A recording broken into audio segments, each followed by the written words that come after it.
Hi, I'm Matthew Goldberg, and my novel The Mentor just came out. I'm going to do a little reading from it, and then we're going to do a Q&A with my good friend, author Margot Berwin, author of Hothouse Flower and the 9 Plants of Desire and Scent of Darkness. So I'm going to read a chapter, and then we'll go from there. The book is about a book editor who's contacted by his favorite professor. He's very excited to read this book this guy has been writing. Only when he reads it, he finds out it's not only the worst thing ever written, it's also really, really messed up and disturbing, and kind of reminds him of this cold case from when they were at school together and this girl went missing. And then when he doesn't want to publish the book, things turn out very bad for all of them. So I'm going to start from chapter 4. Kyle nursed a particularly unsettling hangover the next morning. He would have gone the hair of the dog route if not for a 10 o'clock meeting with Carter Burke. At least he was able to snooze until about 8. Jamie had fallen asleep with her arms wrapped around the toilet, and when he found her, she went right to bed and enveloped herself in his comforter. She had the luxury of sleeping away the day and taking a break from conquering the interior design world.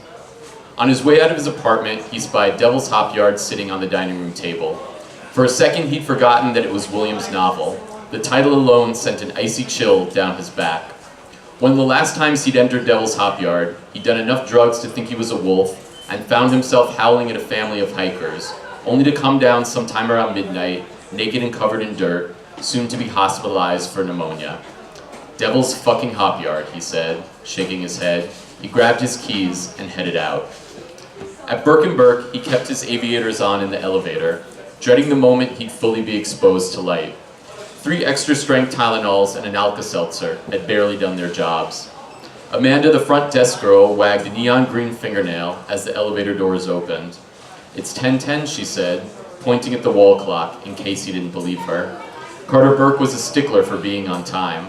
The boss came from Swiss stock and had a mantra that efficiency, like clockwork, relied on being precise. "How are my eyes?" Kyle asked, lowering his shades. Amanda winced, bloodshot and ghoulish. She reached into her desk and pulled out some Visine. "You're lucky I'm so into 420. He squeezed some into his eyes. "Hold on," she said, grabbing his arm and pulling him down to her level. She licked her fingers and dabbed at an unruly patch of hair that curled away from the rest of the brood. "Cowlick. You're a lifesaver," he said, and headed in. The budget for Carter Burke's office could rival that of a small nation. When Kyle entered, his boss was sitting behind a Parnian desk custom-made with 6 kinds of exotic wood. In back of him, multiple windows overlooked Rockefeller Center. A small Rothko, black on gray, hung on the far wall. Carter's white hair was always combed to the right with a part to the left, a nod to an antiquated era. His tiny eyes looked out through thick black frames. A bow tie cinched his neck. Brett was already sitting in the Eames chair closest to Carter. Kyle had to make do with the couch off to the side. "Nice of you to join us, Kyle," Carter said, his thin lips pressed tightly together. Brett, in true Dick fashion, made a point to look at his watch. "I apologize," Kyle said. The train sat at Borough Hall for what it felt like forever. Carter gave a no response to this excuse. "Where are we with Tucker Noli?" Carter asked, linking his fingers together and leaning forward in menacing fashion. Shit, Kyle thought. Tucker Noli had been Carter's author back in the 80s when Carter took over the company from his declining father, Carter Sr. Tucker had made a lot of money for the company back then, churning out a series of spy thrillers about a CIA operative named Gregor Spade, who had some Russian in his blood and used his extended family back in the motherland to out some KGB threats. For a while, Gregor Spade tussled with Middle Eastern terrorists, and Tucker had Brett as his editor. Now it had been 5 years since Tucker's last book, which flopped. Kyle decided to pass him over to the new kid, but any profits wouldn't go on Kyle's P&L. To add insult to injury, besides being a notoriously slow writer in his advanced age, Tucker was a pompous, bloated, racist D-bag. "He's still working on the new Spade book," Kyle said, although since the Sierra deal, he hadn't checked up on the old bastard at all. "What's the premise?" Carter asked, taking off his glasses to pinch the bridge of his nose. "Spade goes after ISIS?" Brett chuckled. Carter gave a solitary bark of a laugh. Kyle didn't laugh at all. "Is that seriously the premise?" Carter asked. "Spade is what, 165 now? Those kind of books need a heavy dose of tech speak. ISIS is recruiting people over Twitter, for Christ's sake. Does Noli even know how to use a computer?" I've set him up with a social media major from NYU as an intern, Kyle said. That's a major these days, Carter said. These millennials and their lunacy, our future is doomed. Speaking of a doomed future, Brett added, I heard that Low Bowles at the Hershin Agency sent you First Human. What's First Human? Kyle asked, the pounding in his head taking a sharp turn to an all-out assault. Carter and Brett gave each other a look that made Kyle feel small. Simon & Schuster's latest preempt, Brett said. The book about robots that start a new race of humans after a nuclear fallout wipes out the entire planet. 6-figure advance. Kyle, you need to be spreading the wealth, Carter said. With your name in the papers, agents are feeding the hottest books to you now. I will, Kyle said. I'll CC you on everything. Copy me only on the good shit, Carter frowned. Kyle rose and extended his hand. Of course, sir. Carter waited a moment before shaking it. Land that next great gold mine, he said, and get some pages from Tucker that are utter crap. Brett nodded along, co-signing the boss's every move. And get the door on your way out, Carter said. Kyle left Carter's office and closed the door slowly, seeing Brett speaking in a hushed tone towards Carter, clearly about Kyle. He would have worried about this more, except his stomach was churning and he burped up an acidic glob of wine-tinted bile. Luckily, he made it into the bathroom before he upchucked a flood of red. After a nap as soon as he got home, Kyle woke up around 9 feeling refreshed. Jamie had left a note for him on the fridge with a basket of fried cheese curds. She had picked up the curds from Stinky Brooklyn LLC and then fried them with milk, flour, beer, salt, and eggs, her specialty. He devoured the fried curds since he had skipped dinner. With greasy hands, he fumbled a text to her. Thanks for the curds. Perfect cure for my hangover. You are the best. Winky smiley face. He wiped the crumbs from his lips as his phone beeped. He wondered if it was Jamie texting back, wanting to come over. She could probably make it to him by 10:30. He looked at his phone and saw a message from William. Had a wonderful time at dinner. No rush to start Devil's Hop Yard, but I'm definitely curious to hear your thoughts. Triple exclamation point. Kyle had a pet peeve about people using multiple exclamation points to express excitement. It made him feel as if he had to respond in the same fashion, or the other party wouldn't think he didn't really care. He went to the fridge and poured a glass of club soda, debating whether to add a shot of bourbon, and then tapped in some bullets since it was easier than having the debate.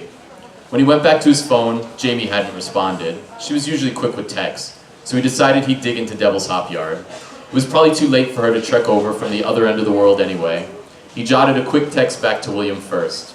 Had a wonderful night too. So great to catch up, double exclamation point. Got a bourbon in hand and I'm ready to dive into Devil's Hop Yard. Can't wait. He was about to put down the phone when William wrote, Fantastic, Kyle. Hope it's up to snuff. Kyle grinned at this. He enjoyed having William back in his life, unsure why the two had lost touch. He had a quick fantasy of reading the acknowledgments page in William's book after it was released to much acclaim. And to my brilliant editor, Kyle Broder, who once was my student, but who now has taught me so much more. Kyle picked up the hefty manuscript and flipped to the dedication page. To Laura and the twins, and the one who got away, La Vita Nuova. An odd dedication, but Kyle didn't spend too much time thinking about it. Maybe Laura had a stillborn pregnancy, or possibly the twins were initially triplets. It didn't pay to assume. He also didn't know Italian. He turned to page 1 with a pen in hand and read the first few lines. This is my story about the secret to immortality. Read carefully and let me teach you. Take notes, my friend. Welcome to Devil's Hop Yard. An interesting opening, Kyle thought. At least it pulled in the reader and left room for speculation. He twirled the pen between his fingers as he read on. Unfortunately, the next few pages weren't on par with those opening lines. The novel began in a college professor's classroom as he was giving a lecture on Camus' The Stranger. Kyle immediately recognized some similarities to William's own lectures. This would have been a fine way to open the novel, but then the narrative jumped into the professor's head and stayed there for 10 illogical pages while he obsessed over a girl in his class. She was unnamed, described only as withdrawn. William wrote about all the things the professor wanted to do to her, disturbing things. The professor started describing her heart and his need for it. I think about the heart that pumps in my chest. Pumps for me, possibly, but I doubt that. Even when she says she wants me, even when I'm devouring her in the shack in Devil's Hop Yard where we have our trice, and she says she loves it, she does not. My bones are old, and she thirsts for a young, for a peer. So sometimes I think about taking a knife and cutting out that heart, feeling it beat in my hand as I beat my meat to its pumps till it pumps no more. And then I will put butter in a pan and watch our heart sizzle. Cut it up with a fork and knife and let it sit on my taste buds. Swallow it whole as her eyes close for good and it's the last thing she sees.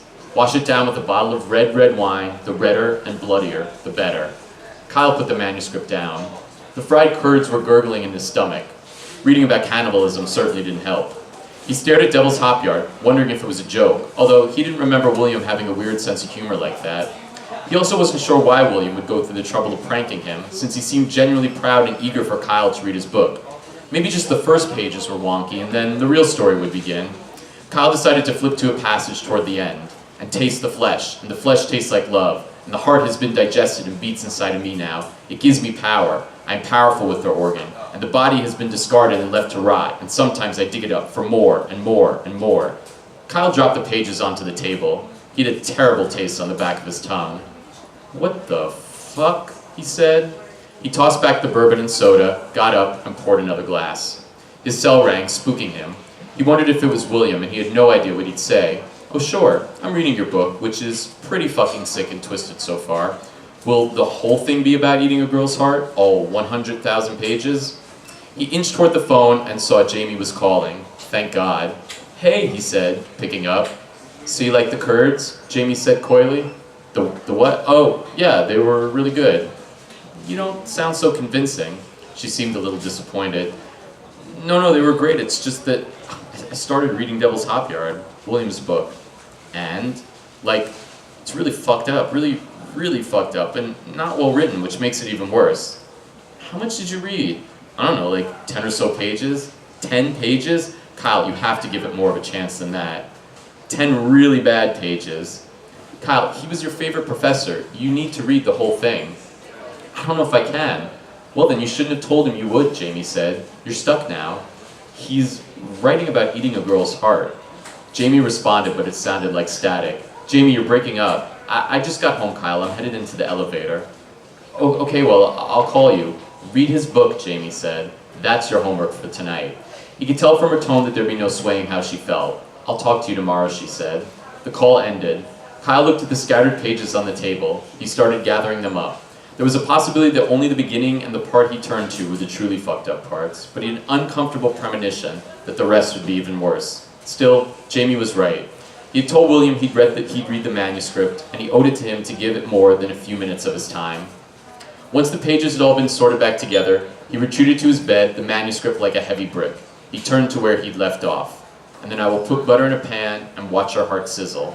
Cut it up with a fork and knife and let it sit on my taste buds. It was going to be a long night." Thanks a lot.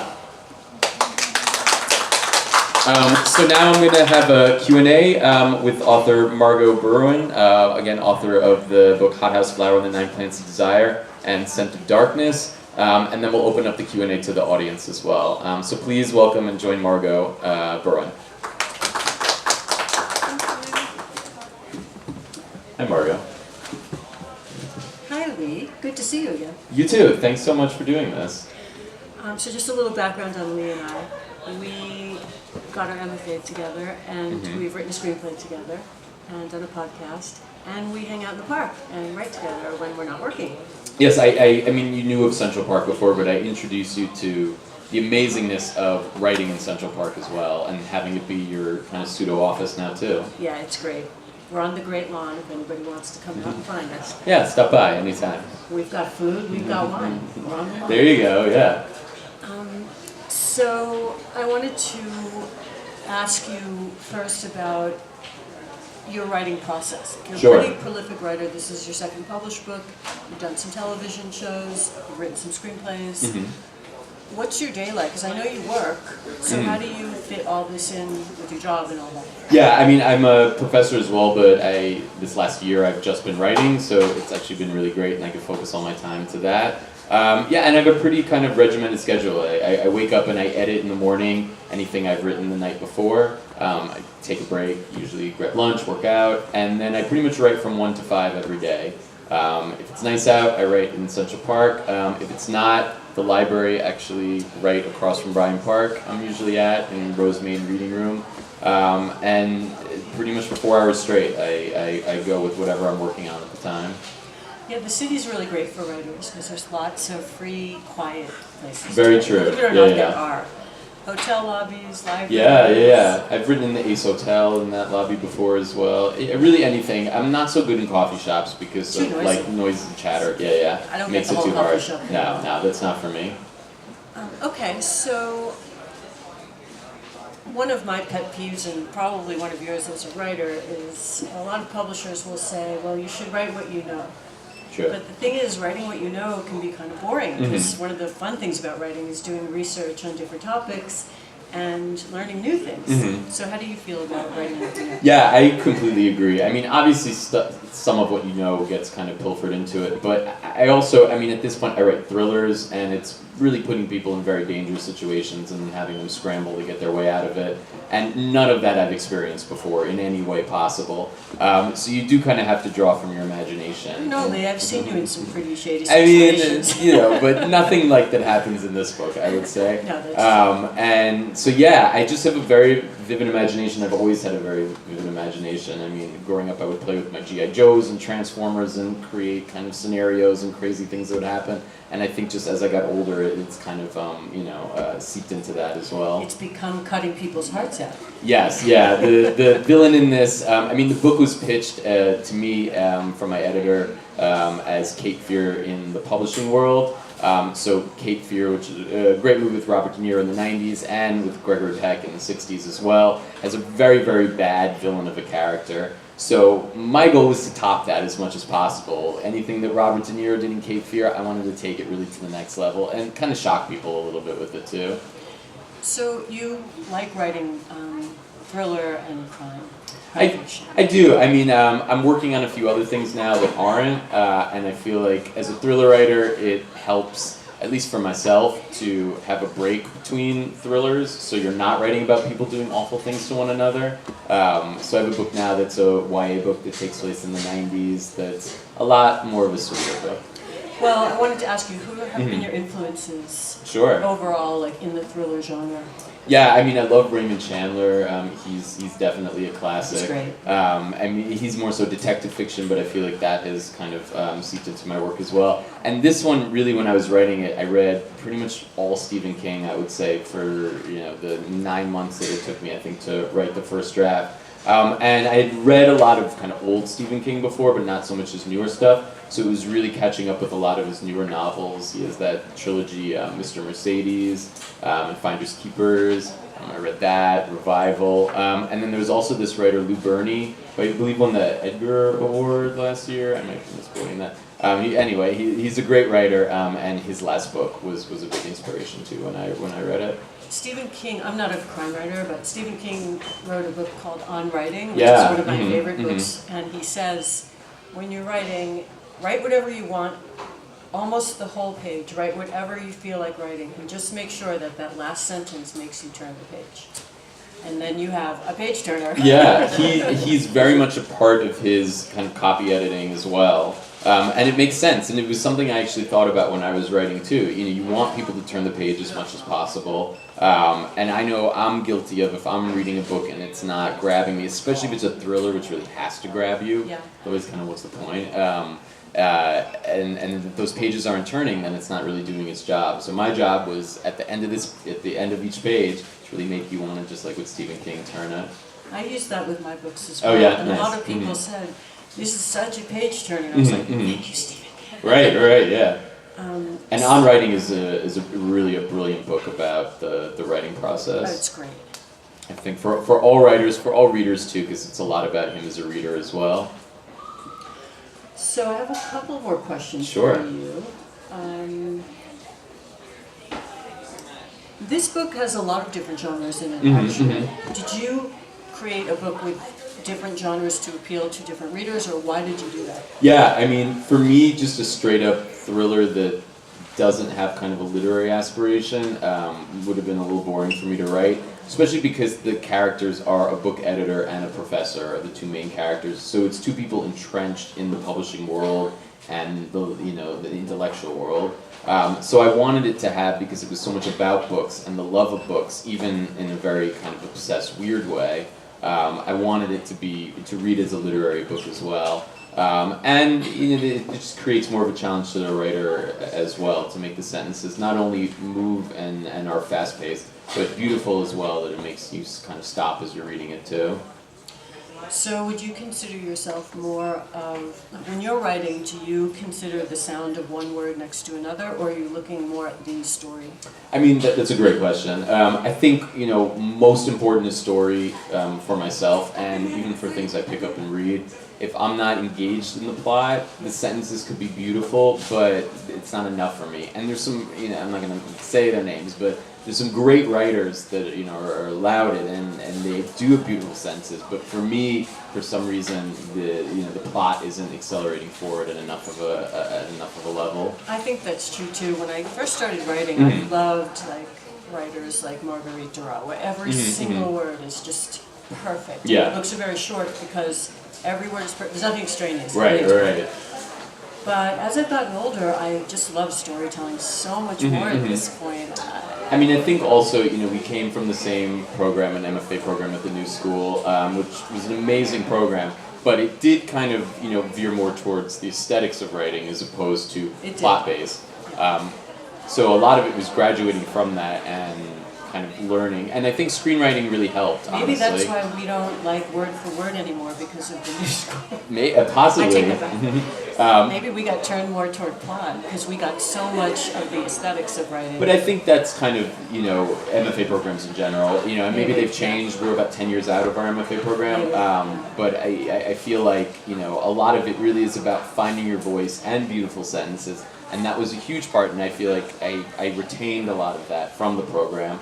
But in the real world, to sell books, to make money, plot is a hugely important thing. Absolutely. And you think about some writers, like even the one you mentioned, even today, would she be able to find a place? She's such a brilliant writer. I don't think she ever found a place in the United States. Would she get that agent? Would she get the book deal? Would there be film interest? Not all of here. these sort of things. Would she be on social media? All these kind of extra things that writers have to do now. Well, I think that's also like the break between the American audience and the European audience. Yeah. She won the Goncourt in France, and that's their highest literary award. I don't even think she's broken through here. I mean, she's a very literary writer, and I'm not sure she's even broken through here. So I think that's also a division culturally between countries. And I would agree. I mean, that's why Murakami's so great. Getting into Murakami seems and Japanese he kind of works everywhere. He's both great stories Japan, and great word for word. And I saw language. they have a great display here at the bookstore too of Murakami. He's my favorite living writer, by the way. He's one of my favorites too. I mean, you asked before about influences. Murakami's a huge influence too. For this book, not as much, but I'm working on a project now. It's a very, very long kind of book, and it's a bunch of series, and it has kind of a sci-fi bent to it. It takes place in a cult, and Murakami, a huge influence, and my biggest influence always has been David Lynch for really everything that I write. Well, both of them, like Murakami, just everything he writes sounds just cool. Everything.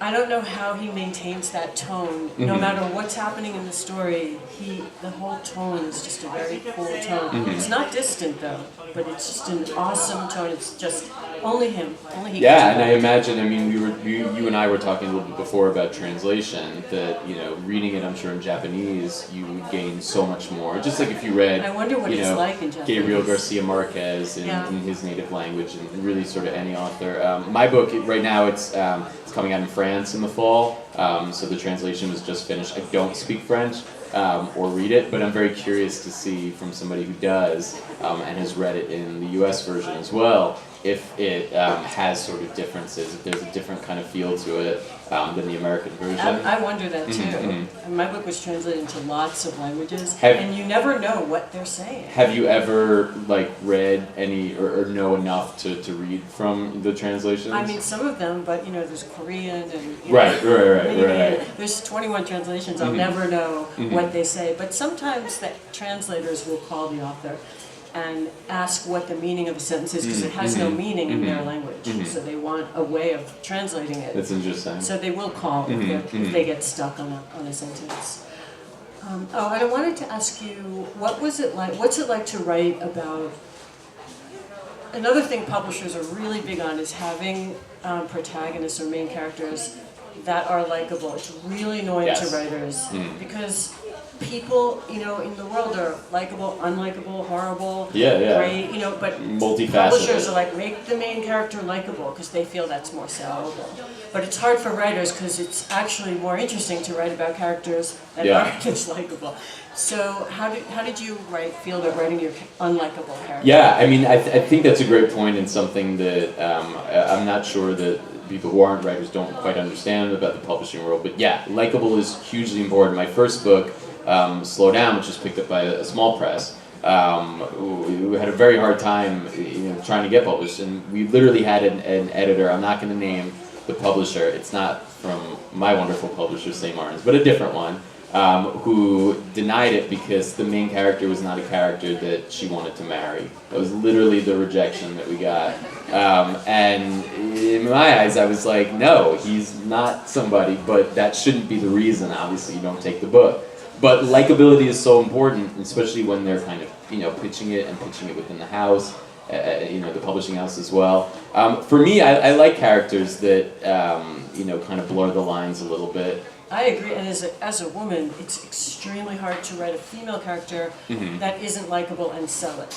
I wrote a book once with a very weak female character because some women, not all women are Wonder Woman, you know, so I wrote a book with a weaker character, and I got a handwritten letter from the publisher saying, when you can write a strong female character, then you can get back to me. Really? Like, that was, I said, really? Yeah. And she just wrote a whole long letter about how she hated this female character. I mean, obviously, she was kind of drawn to it. She wrote an entire long... I mean, that's the thing, you know, even this, we've gotten great reviews and we got, you know, sort of one negative one, but it was so negative that, like, the person obviously was affected by it. Like, he or she, whoever wrote it, really, had a visceral reaction to it, which I like. I mean, the worst thing I think could be, like, boredom. In terms of, you know, your question earlier, I mean, the main character is very unlikable because of a lot of the unfortunate things that he does in the book. He's somebody who has been writing a book for a very long time, and when it doesn't get published, it really kind of eats at him, and it brings out sort of the worst part of his personality. It's not always the easiest character to, you know, write and sort of be in their head. For me, it was trying to find out, like, what about this person's past led them to, you know, this moment in their life. And sort of unpacking that a little bit. We all have past and we all kind of come from different things. And his is a very sad past, and his past is really what makes his present as well. So adding a lot of that into the book too, and focusing on it so people see where this character comes from. Even if you still dislike him, you understand that he didn't always start out that way. He was a product of, you know, parents that, you know, mistreated him and neglected him, and that kind of led him down this sort of dark path. Well, that's a great point. Actually, I just learned something from my writing. If I am going to write a character that is not likable, to fill in the past. Yes. I don't like doing that. I'm very much like in the moment when I write. Sure. Or even leaning a little toward the future. I don't like going back and writing the past. I don't think it's necessary. Murakami doesn't do it. Yeah. So, but I get now that in order for me to publish a lot, if I'm going to write characters like that, fill in the past. Yeah, I mean, you know, backstory is important. What you don't want is like the same thing when you see a film and it's like flashback.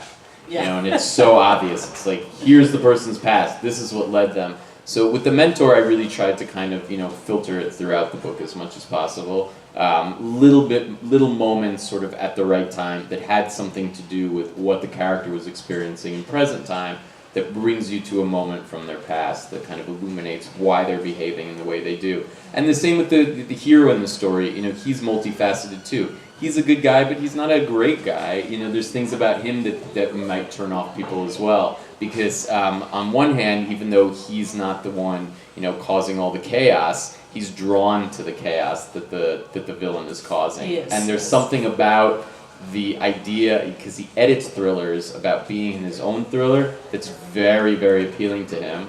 So that becomes almost more important than, you know, the relationships he has in life and his job and things he actually has to take care of and do. And sometimes people come from a great past and are still shitty people. It Definitely, happens, yeah. No, you know, and I think kind of bringing up your point before, I think it's important in books to show all sides of a person. Nobody is, shiny, happy people all the time. And reading that makes it feel very false and a little bit boring too. Like, I don't want to read about just boring, It's like whenever you describe somebody to somebody else, and if the first thing you say is, oh, they're nice, that means you really have nothing else to say, that we're all nice. You don't want that to be sort of the first thing that describes you, and I do feel like that's a danger sometimes with characters in books, yeah. Well, I just want to say congratulations Thank on you. the publication of your book. Thank you so much. Proud of you. Thank you, Margot. It's been a lot of fun. The Mentor just came out on June 13th, and you could find it at your local bookstores. And this wonderful bookstore as well. Please come and amazing bookstore off Bryant Park, and pick up a copy too. So we could open it up to the audience for a few questions as well, then we'll continue. Yeah.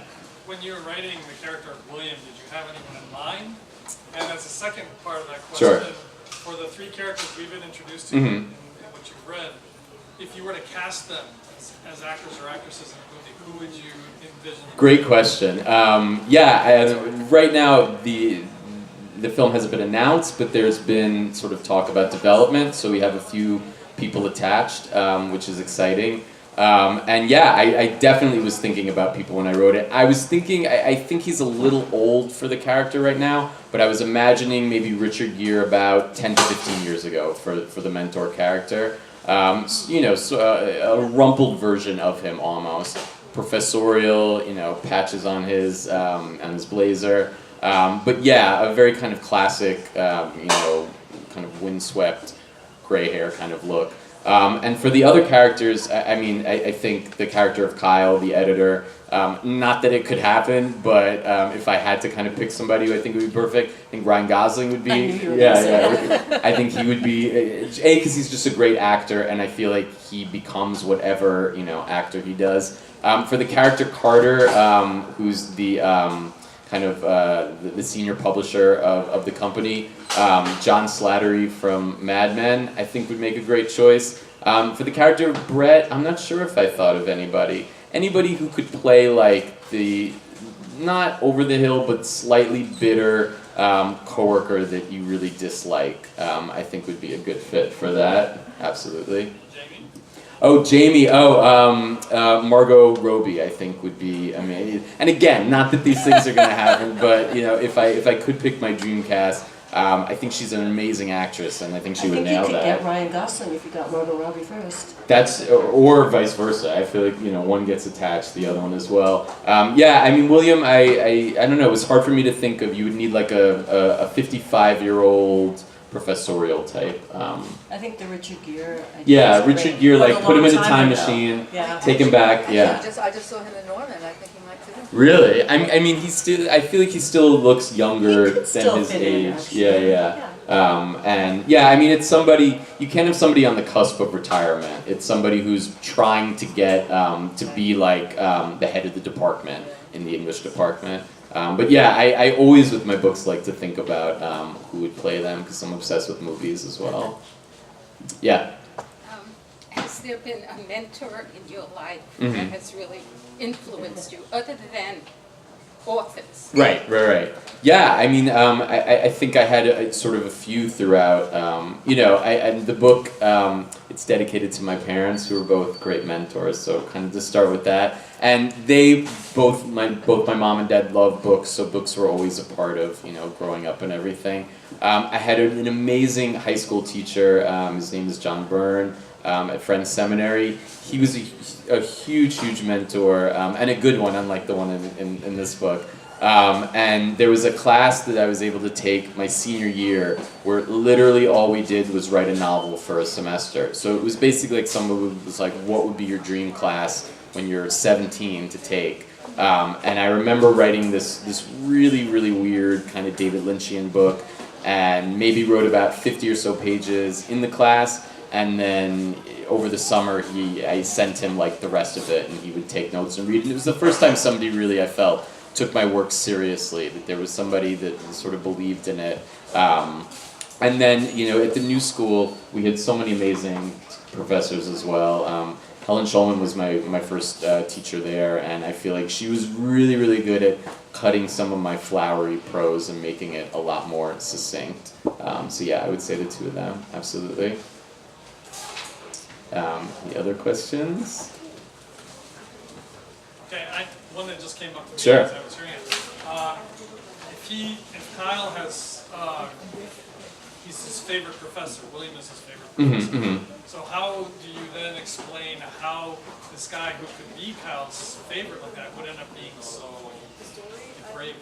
Yeah, I mean, with the character William, he basically was two people. So the person that he conveys to everybody else was not the person he was, you know, kind of deep inside. And the whole book is about sort of the past secrets between the two of them, you know, and separately, and things that kind of happen coming out to light as the book gets read more. I think also for Kyle, unfortunately, and even for William's family, they just didn't see the person that he could be.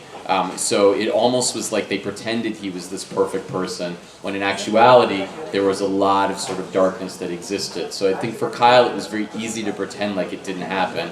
And while he was, you know, when you read the book and you'll see, while Kyle was at school, he had a little bit of a drug problem, and he was an alcoholic. So his memories of that time were a lot more foggy than he is sort of as a big editor now. But that would have to do with it until I think he really starts to think about it, and little moments from, you know, their past sort of spring up as to who unfortunately his mentor was.